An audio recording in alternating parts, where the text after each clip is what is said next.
We're live now to the Shadow Treasurer, Angus Taylor. Rightly concerned about what this means for their budgets.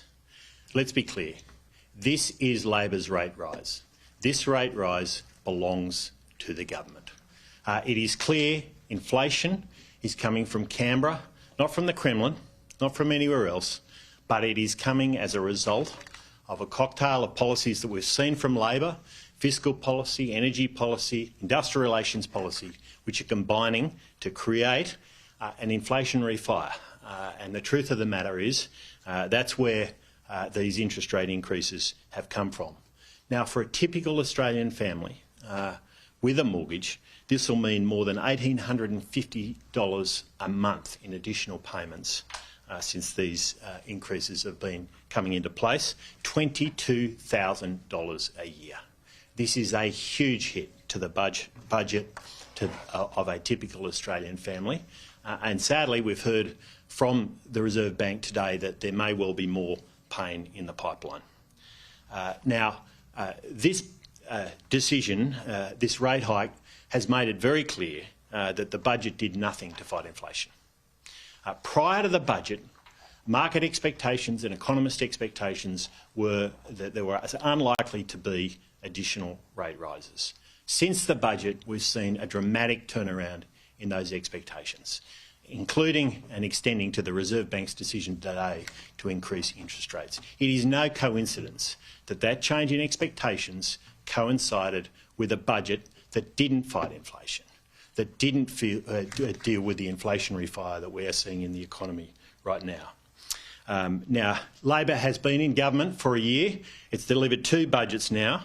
And the truth of the matter is that they are forcing the Reserve Bank to do the heavy lifting. The Reserve Bank has got the foot on the brake at exactly the time when the government has put the foot on the accelerator with $185 billion of additional spending in this budget. We have a Prime Minister that is not taking the fight against inflation seriously. He hasn't even asked for a briefing on inflation from the top economic advisor to the government, the Treasury Secretary. We've seen today the Employment Minister mock employers who are talking about the importance of being able to encourage their workforce to go hard and have a crack. We've seen warnings today from energy companies that we're going to have high energy prices for many years to come. After a year in office, Labor has let inflation out of control. We've just heard from Jim Chalmers, who couldn't explain where inflation and these interest rate increases have come from. The answer is clear. They're coming from Canberra, they're not coming from the Kremlin, and we need a government to take responsibility, or else Australians will continue to pay a high price. Happy to take questions. You say inflation's coming from Canberra, but the RBA has said that the Federal Reserve didn't increase inflation. So where exactly is it coming from? Well, let's be clear. I mean, Stephen Hamilton, a highly respected economist, in responding to the Reserve Bank Governor's comments in estimates, tweeted, and I'll read, "The Governor of the RBA, Phil Lowe, just confirmed that the discretionary items in the budget are expansionary." And the truth of the matter is that when you look at the budget, as Chris Richardson also has pointed out, there's $2 of additional spending for every $1 of saving. Now, that's the discretionary part of the budget, and it's expansionary.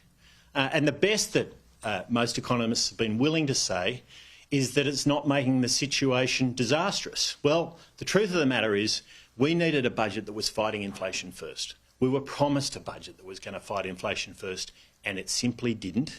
And it is no coincidence that the change in expectations from the market and from economists coincided with the budget 3 weeks ago.